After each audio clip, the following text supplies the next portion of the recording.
રાજ્યના કેબિનેટ મંત્રી નરેશ પટેલે કવાંટ ખાતે જાહેરાત કરી હતી કે હાઇડ્રો પ્રોજેક્ટ જેવું કંઈ છે જ નહીં, બનાવવાનું પણ નથી. એ બાબતે શું કહેશો? નરેશ પટેલને ખબર હોવી જોઈએ કે બે પ્રોજેક્ટની વાત છે. એક હાઇડ્રો પાવર પ્રોજેક્ટ જે નસવાડીના વાડિયા વિસ્તારનો છે, જ્યાં અરાળ ગામોના લોકોએ વિરોધ કર્યો, કોંગ્રેસ પાર્ટી વિરોધ કર્યો, એ છે. અને જે 28 ગામનો જે ખનીજનો પ્રોજેક્ટ જે છે એ કડી પાણી જીએમડીસી નો છે. એટલે નરેશ પટેલ અને ભાજપ વાળા વાડિયાના પ્રોજેક્ટની વાત કરે છે અને 28 ગામ વિસ્થાપિત થવાના થઈ વાત કરે છે. એ છોટા ઉદેપુરની જનતાને મૂર્ખ બનાવવાનો એ લોકો જે પ્રયત્ન કરી રહ્યા છે, ખરેખર તો એ લોકો મૂર્ખ છે કે છોટા ઉદેપુરમાં લોકો જાણે છે કે બે પ્રોજેક્ટની વાત છે અને જે 28 ગામનો પ્રોજેક્ટ જે છે કડી પાણીનો છે. એટલે એ એમણે જાહેરાત નથી કરી. અને ગીતાબેન રાઠવાએ 2 ઓગસ્ટ 2019 જે સંસદમાં રજૂઆત કરી હતી, એ જે પ્રોજેક્ટ છે કડીપાણીવાળો પ્રોજેક્ટ છે, એ મુદ્દે શું થયું છે એ એમણે કહેવું જોઈએ. એ ગુમરાહ કરવાની જે વાત કરે છે એ છોટાઉદેપુરની જનતા, યુવાનો આજકાલના શિક્ષિત છે, બધું જાણે છે, એમને સમજ હોવી જોઈએ.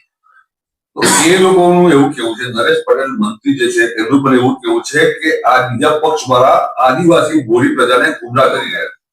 નરેશ પટેલને તમારા માધ્યમથી અમારે કેવું છે કે તમે કયા પ્રોજેક્ટની વાત કરો છો? તમે કડીપાણીના પ્રોજેક્ટની વાત કરો છો કે નસવાડીના વાડિયાના હાઇડ્રો પાવર પ્રોજેક્ટની વાત કરો છો? આ ખનીજનો પ્રોજેક્ટ છે, rare of the rare earth જે છે, આ જે ખનીજ છે, તેમાં તમે 28 ગામને વિસ્થાપિત કરવા માટે જે એક પરિપત્ર પણ તમે કર્યા છે, એનું રિસર્ચ માટે પણ તમે જાહેરાતો કરી છે. તમે લોકોને ત્યાં ડર ફેલાવો છે અને તમે ત્યાં જઈને વાત કરી શકે એ સ્થિતિમાં જ નથી. તો તમારે સ્પષ્ટ કરવું જોઈએ કે બે પ્રોજેક્ટમાં તમે કયા પ્રોજેક્ટની વાત કરો છો? નરેશ પટેલે આવી જૂઠ નહીં બોલવું જોઈએ છોટાઉદેપુરમાં આવે. એવું પણ કહ્યું હતું કે જેમની કોઈ દુકાન નથી તેઓ ઉધાર વેચવા નીકળ્યા છે. એ ફાલતુ ભાષાનો કોઈ મતલબ નથી. અમે અમારો જે અધિકાર છે, આ જે કડી પાણી વાળી વાત છે, એક પણ ગ્રામ સભા તમને મંજૂરી આપતી નથી. તમે કોઈને પૂછતા નથી. તમે લોકોને ગુમરાહ કરીને જેને ડ્રિલિંગ કરો છો અને ડર ફેલાવી રહ્યા છો, એના માટે આક્રોશ છે. એની સીધી વાત નરેશ પટેલે કરવી જોઈએ, બીજેપીએ કરવી જોઈએ, જસુભાઈએ કરવી જોઈએ. એના જે પેલા નવા પ્રદેશ ઉપાધ્યક્ષ બન્યા છે ગીતાબેને રજૂઆત કરવી છે કે તેમણે જે લોકસભામાં રજૂઆત કરી હતી એ રજૂઆત એ રદ થઈ છે કે ચાલુ છે? અચ્છા, હાઇડ્રો પ્રોજેક્ટ આવે અને જે પ્રોજેક્ટ આવે તો આ વિસ્તારના લોકોને કેટલો ફાયદો થઈ શકે? કદાચ આવે તો હાઇડ્રો સરકારે કહેવું જોઈએ કે તમે શું ફાયદો આપી રહ્યા છો. એ તો સરકારનો વિષય છે. એને કહેવું જોઈએ કે હાઇડ્રો પાવર પ્રોજેક્ટ થવાથી અરાળ ગામ વિસ્થાપિત થવાના છે, એનું તમે શું કરવાના છો? કેટલું એને વળતર આપવાનો છો? ક્યાં તમે જમીન આપવાનો છો? તમારી પાસે છે જમીન? 28 ગામના લોકોની જે વાત છે ત્યાં તમે વિસ્થાપિત કરો, તમને જે ફાયદો થતો હોય તે. પણ 28 ગામના 40-45 હજાર લોકો, એમને તમે શું કરવાના છો એ સરકારે કહેવું છે. અમારે કઈ જરૂર નથી. એમણે કહેવું છે કે શું ફાયદો કરવાનો છે. આ પ્રોજેક્ટ જયારે આવેલું છે અને મંત્રી નકારી રહ્યા છે, તો અગાઉના સમયની અંદર પણ અધિકારીઓ અને જે ટીમ ત્યાં આગળ પહોંચી હતી, તો શું એ નાટક? મંત્રી ડુગડુગ્યો છે, એને સીધી વાત કરવી જોઈએ. વાત તો એ છે કે વાડિયામાં એના સાંસદ જસુભાઈ એના એસપી ને લઈને, એના કલેક્ટરને લઈને, ત્યાંના ધારાસભ્યને લઈને પોલીસનો ડર બતાવવા માટે ત્યાં લોકોને ખાલી કરવા માટે ગયા હતા. લોકો એમને ભગાયા હતા. એ વાત વાડિયાની છે.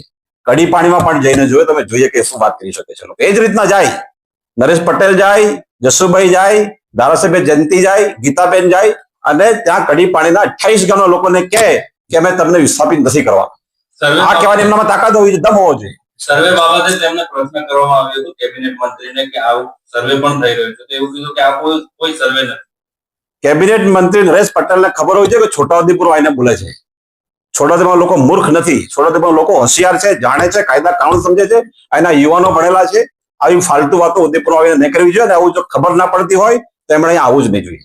શું લાગે છે આજે નિવેદનો કરે છે મંત્રીઓ, સ્ટેજ પરથી નિવેદન કરે છે, આ લોલીપોપ કહેવાય? મંત્રી બિલકુલ ડુગડુગિયા છે. એમને જે બોલાવડાવે છે તે બોલે છે, એ શું બોલે છે એનો એને ભાન જ નથી. આ મારો ખુલ્લો સીધો આક્ષેપ છે કે એમને ખબર જ નથી કે શું બોલે છે. એમને ખબર હોય છે કે તમે શેની વાત કરો છો. તેમને ખબર હોય છે કે વાડિયાનો પ્રોજેક્ટ અને કડી પાણીનો પ્રોજેક્ટ બે અલગ વસ્તુ છે. તમે મિક્સ કેવી રીતના કહી શકો? એને ખબર નથી કે શું બોલે છે. એ જ્યાંથી જે લખી આપે છે, જેમ ગીતાબેન લોકસભામાં જેને બોલ્યા હતા, એને ખબર નથી કે શું મતલબ થાય છે.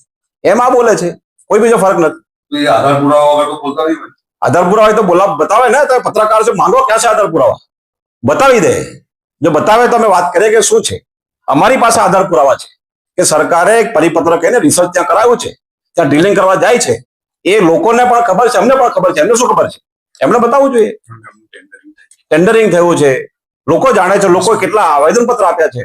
કેમ અહીંના ધારાસભ્ય સાંસદો નરેશ પટેલ જેને કહેતા કે આનાથી તમને ફાયદો થવાનો છે, આમાંથી આટલા વિસ્થાપિત થવાના, આટલા વિસ્થાપિત નહીં થવાના, એ તો કોઈ વાત જ નથી કરતા. તો જાહેર મુદ્દે આવા નિવેદન કરવા મતલબ શું તમારા મતે લાગે? બિલકુલ આ જે છે એ પોપટ છે, જે બોલાવડાય તે બોલે છે, શું બોલે છે એમને ખબર નથી. બસ આનાથી વધારે કોઈ સ્પષ્ટતા નથી. ઓકે.